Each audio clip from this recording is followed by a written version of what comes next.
अतीक साहब, चूंकि आपको तहफ़्फ़ुज़ात हैं और MQM पाकिस्तान आपकी हम आवाज़ हुई हुई है, तो सबसे पहले तो आपसे हम जान लें, ये बात शायद समझना इतनी मुश्किल तो नहीं है, क्योंकि सिंध में कोरोना केसेस बाकी मुल्क से ज़्यादा हैं। जब सिंध काम कर रहा था, पंजाब में पाबंदियां सख्त थीं। जब कराची में कारोबार हो रहा था, लाहौर ऑलमोस्ट लॉकडाउन में था। अब कराची में ज़्यादा केसेस आ रहे हैं, तो कराची में सख्तियां होंगी। देखिए, हमने कोई 24 आवर्स का कारोबार की इजाज़त नहीं मांगी थी। जब NCOC ने 8 बजे तक कारोबार को महदूद किया, हम उसके लिए तैयार थे। सिंध हुकूमत ने उसे 6 बजे तक महदूद कर दिया। अब ये 2 घंटे में हुआ ये कि 5 बजे दफातर से लोग जब फारिग होते हैं, इससे 6 बजे लोग मार्केटों से कारोबार समेट के निकलते हैं। तो आप देख सकते हैं, मीडिया दिखा रहा है कि ट्रैफिक का जो एक हुजूम है, एक पूरा शहर दरम परम है। तो ये बारहा हमने कहा कि एक तो कदरे मौसम गर्म होने से लोग 3 बजे के बाद निकलने पर मजबूर हैं। वो चाहें भी तो सुबह जल्दी नहीं आ सकते। जब 3 बजे वो घर से निकलते हैं, शदीद ट्रैफिक में मार्केट तक पहुंचते पहुंचते उन्हें 5 बज जाते हैं। अब 6 बजे तक कोई क्या ख़रीदारी करेगा? यकीन जानिए, इस वक्त कारोबार 20% से भी नीचे आ गया। और ये इस 2 से 3 घंटे की एक तोसी कर देने से ये जो गला घोंट दिया, ये इसमें बेहतरी लाई जा सकती थी जो नहीं लाई गई। यही बात हमने हुकूमत सिंध को बावर करवाने की कोशिश की। कोरोना के केसेस अगर सिंध में कदरे ज़्यादा भी हैं तो इतने भी ज़्यादा नहीं हैं कि इतनी कारोबार को आप दबाव बर्बाद करके रख दें, ज़िंदगी को तहस नहस कर दें, अब पूरा निज़ाम दरम परम कर दें। ये मेरी तो समझ से अच्छा, बाहर है। मुर्तज़ा साहब से जरा इसका रिस्पॉन्स लेते हैं। मुर्तज़ा साहब, NCOC ने वो कह रहे हैं जब 8 बजे तक कारोबार की इजाजत दी है, तो आप लोग क्यों बज़िद हैं 6 बजे पर? और एक तासुर ये भी आता है, बहुत से ताजर ये कहते हुए नजर आते हैं कि NCOC और सिंध हुकूमत की तो कभी बनी नहीं, इसलिए जो NCOC कहता है सिंध हुकूमत उसके उल्टा ही फैसला करती है। अब्दुल्ला, थोड़ा सा मैं समझता हूँ कॉन्टेक्स्ट को समझने की जरूरत है। NCOC ने पंजाब हुकूमत को पाबंदी लगाने के लिए नहीं कहा था। उन्होंने तो बाजार वगैरह खुले रखे थे रमजान में। और आपने खुद अपने इंट्रो में बताया, जब आप अतीक साहब से सवाल पूछ रहे थे कि जब कराची खुला हुआ था तो पंजाब बंद था। वो पंजाब हुकूमत ने खुद फैसला किया। और फैसला क्यों किया कि पंजाब के जो मारूजी हालात थे कोरोना वायरस के हवाले से, वो खतरनाक हद तक पहुंच गए थे। सख्त फैसले हुए, नतीजा ये हुआ कि आज लाहौर में 2 या 2.5% पॉजिटिविटी रेशो है। तो उस जमाने में कराची बंद नहीं किया। क्यों? क्योंकि उस जमाने में हमारे यहाँ पॉजिटिविटी रेशो 5% से कम था, हमारे यहाँ कारोबार चलता रहा। हमने बारहा शहरियों से भी गुजारिश की कि रमजान मुबारक के आखिरी अशरे में और ईद उल फितर के ज़माने में एहतियात करें, SOPs को फॉलो करें, ताकि इसके पॉजिटिविटी रेशो को बढ़ने से रोका जा सके। अनफॉर्चुनेटली लोगों ने उस तरीके से ताउन नहीं किया और नतीजा ये हुआ कि आपका पॉजिटिविटी रेशो जो कि 2.5-3% पर था, वो बढ़कर 16-17% तक पहुंचा। और आज पिछले 24 घंटों में अब्दुल्ला, वो जो पॉजिटिविटी रेशो है तकरीबन 12% है पिछले 24 घंटे का। और अगर आप एक हफ्ते की एवरेज निकालते हैं, तकरीबन कोई 12.5-13% है। पिछले 24 घंटों में 22 लोगों की अमवात हुई है कोरोना वायरस की वजह से। जिन लोगों के प्यारे बिछड़े हैं, वो नहीं पूछते कि कारोबार क्यों खुला, क्यों नहीं खुला। वो इस बात को सोचते हैं कि इस बात पे पूछते हैं कि काश हमने एहतियात की होती तो शायद ये तकलीफ हमको देखने में ना अच्छा, एक काउंटर मैं से काउंटर गुजारिश आर्ग्यूमेंट कर ये रहा भी हूँ। आता है कि जनाब, लोग बीमारी से तो मर रहे हैं लेकिन भूखे भी मर रहे हैं। अगर 2 घंटे का रिलीफ देने से, 8 बजे तक का एक रिलीफ देने से ताजिर मुतमईन होते हैं, तो आपको लगता है this is a big deal? Abdullah, आप यकीन जाने हम 8 बजे कर देंगे ना, फिर ये बहस करेंगे 10 बजे के लिए। मैं समझता हूँ ये बहस का सिलसिला खत्म होना चाहिए।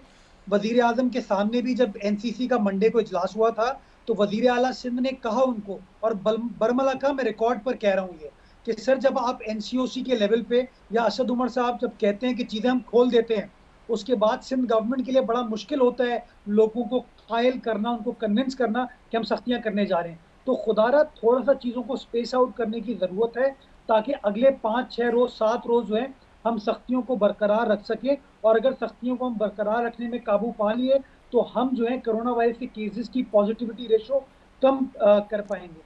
तो मैं समझता हूँ बजाय इसके हम इस बहस में कुंवर पड़ेंगे। साहब मेरी आपकी तरफ गुजारिश है, आते हैं, मेरी कुंवर साहब आपकी तरफ आते हैं, मुझसे ज़रा कुंवर साहब को भी शामिल गुफ्तगू करने दें। अब ये समझने वाली बात है, अगर 5, 6, 8 रोज़ अगर हम सख्ती बर्दाश्त कर लेंगे सभी लोग मिल के, तो पॉजिटिविटी रेशो कम हो जाएगी और सब कुछ नॉर्मलाइज हो जाएगा। लेकिन ऐसा लग रहा है कि इसको सियासी इशू बना रही है MQM पाकिस्तान, और खालिद साहब ने तो अब गवर्नर राज तक की बात कर दी कि वज़ीर आज़म से पूछता हूँ कि कब कराची में गवर्नर राज लगाएंगे। तो आपको नहीं लगता कि कम से कम कोरोना को सियासी इशू नहीं बनाना चाहिए? देखिए, ये कराची शहर है जो पूरे पाकिस्तान की मईशत को चला रहा है। जो वफाक जो पैसे कलेक्ट करता है उसका 70% कराची से आता है, और जो सूबा कलेक्ट कर रहा है उसका 95% तक कराची से आ रहा है। तो कराची के लोगों का, कराची के ताजरों का, सबका कहना यही है कि आप कराची के मसाइल को हमदर्दी से देखें, ना कि आप ब्रूटल अंदाज में बेरहमी से देखें। अब आपने एक तो उसका अगर ये करते, सुबह को 2 घंटा ये कम कर देते और शाम को 2 घंटा बढ़ा देते, तो उसमें कोई एतराज़ वाली बात नहीं थी। और दूसरा उसूल ये है कि जो अतीक मीर साहब कह रहे थे कि अगर आप बाजार को खुला रखेंगे तो इसका मतलब है कि लोगों के पास ज्यादा टाइम होगा तो ज्यादा रश नहीं लगेगा, और अगर आप उसको सुकेड़ेंगे तो कम वक्त में ज्यादा लोग बाजार में जाएंगे।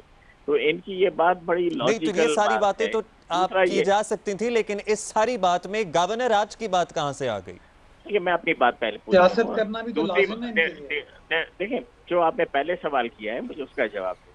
दूसरा ये कि कराची के लोगों के लिए, कराची के कारोबारी तबके के लिए जो दूसरा सबसे बड़ा मरहला आ गया है कि यहाँ पर जो इंतजामिया लेकर आए हैं, जो पुलिस लेकर आए, उनका कराची से कोई ताल्लुक नहीं है। ये तमाम के तमाम पुलिस ऑफिसर, ये तमाम मजिस्ट्रेट, ये डिप्टी कमिश्नर, ये सब कराची के बाहर के हैं। ये समझ रहे हैं कि ये कोरोना आ गया है, ये लॉकडाउन लग गया है, तो हमारा सीजन लग गया है।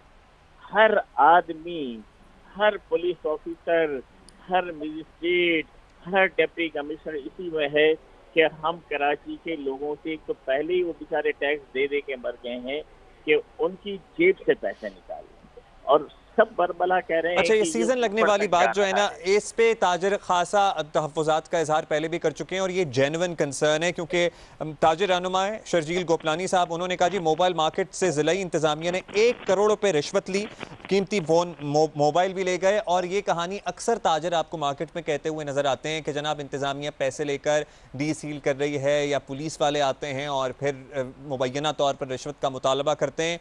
तो अतीक मीर साहब, आपका ये जो कंसर्न है इसके बारे में ज़रा आप और एलैबोरेट कर सकें कि टाइमिंग का मसला तो है, लेकिन ये जो मुबैना तौर पर पैसे लेकर जा रहे हैं। देखें, आपने सवाल मुझसे किया था, मुझे बात तो कंप्लीट करने दें आप। चलें, कमर साहब जरा टाइम कम है, मीर साहब का भी मौक़िफ़ लेना चाह रहा था, इसलिए आप कंप्लीट कर लें, फिर मीर साहब की तरफ आ जाते हैं। ये कराची के लोगों पर दोहरा अज़ाब है। कल तमाम ताजिर रहनुमा हैदराबाद में मौजूद थे। ताजिरों की तरफ से ये बात आई कि भाई ये जो इंतजामिया कराची के बिजनेसमैन के साथ, कराची के रोज रहने वालों के साथ इतना बेरहमाना बर्ताव कर रही है कि उनसे टैक्स अलहदा ले रही है, रिश्वत अलहदा ले रही है, अब्दुल्ला गवर्नर राज लगा रही है। ये बात आई उनकी तरफ से। परेशान आदमी ये बात करेगा ना, आप उनको अच्छा, इतना आप तो ये बात कर रहे हैं, लेकिन ताजिरों की जुबानी में ये बात सुनना चाहता हूं। तो अतीक मीर साहब, आप जरा प्लीज बताइए हमें कि ये जो कंसर्न है रिश्वत सतानी का, मुबैना तौर पर पैसे लेकर मार्केटें खोलने का, ये क्या सब कुछ हो रहा है कराची में? अतीक मीर साहब से गालिबन हमारा राब्ता मुनक़ता हुआ है। मुर्तज़ा वहाब साहब, आप तक ये शिकायत पहुंची हैं, और अगर पहुंची हैं तो क्या आपने इसका इजाला करने की कोशिश की? क्योंकि अगर ये वाकई हो रहा है तो ये ज्यादती है। अब्दुल्ला, सबसे पहले तो मैं ऑब्जेक्ट करना चाहूँगा गवर्नर नवीद साहब की बात पे कि ये जो एक बार फिर इसको लसानी बुनियादों पर और तफरीक की सियासत कर रहे हैं, मैं समझता हूँ ये ऑब्जेक्शनेबल है, ये गलत है, और मैं इसकी मजम्मत करूँगा। This is unfortunate. ये वक्त लोगों के अंदर तफरीक पैदा करने का नहीं है, लोगों को जोड़ने का है, ताकि मिलकर हम इस डिफ़िकल्ट सिचुएशन से निकल सकें।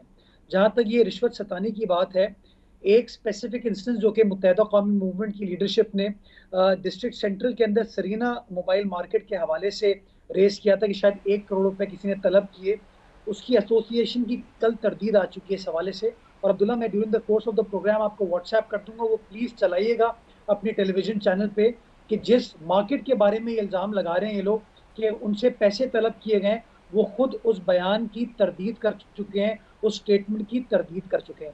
मैं अभी फिर एक बार आपको जिम्मेदारी ऑल राइट, तो फिर हम मीर साहब हमारे साथ मौजूद हैं, तो उनसे जरा पूछ लेते हैं। एक मिनट मीर साहब आप बता दीजिए कि जो मोबाइल मार्केट वाला वाकया है ये नहीं हुआ है, देखिए बताएं। चलिए, चूंकि मेरे पास उसकी स्टेटिस्टिक्स नहीं है, मैं उसकी तरदीद या तायद करने की पोजीशन में नहीं हूँ, लेकिन मैं एक बात जरूर कहूँगा कि ये एक पैरेलल कारोबार, हमारा कारोबार सुकड़ रहा है, अब पुलिस और असिस्टेंट कमिश्नर्स का कारोबार बढ़ रहा है, उनके कारोबार के पीछे कौन है जरा मुर्जा साहब भी बता दें। और अगर ये कहते हैं कि ये इनकी कोई स्ट्रेटेजी है कि 2 घंटे पीछे इन्होंने जो किया तो उससे तो रश बढ़ गया, अगर कोरोना में रश कम करना मकसूद था तो इससे बदतर आपकी स्ट्रेटेजी हो नहीं सकती कि आपने पूरे शहर को सड़क पे लाके खड़ा कर दिया। तो इसका मतलब है आप तो कोरोना बढ़ाना चाहते हैं। तौर पर पुलिस और असिस्टेंट कमिश्नर इंतजामिया का कारोबार बढ़ रहा है। मीर साहब इशारा कर रहे हैं कि वो पैसे लेते हैं और रिश्वत सतानी का बाजार मुबैना तौर पर गर्म है।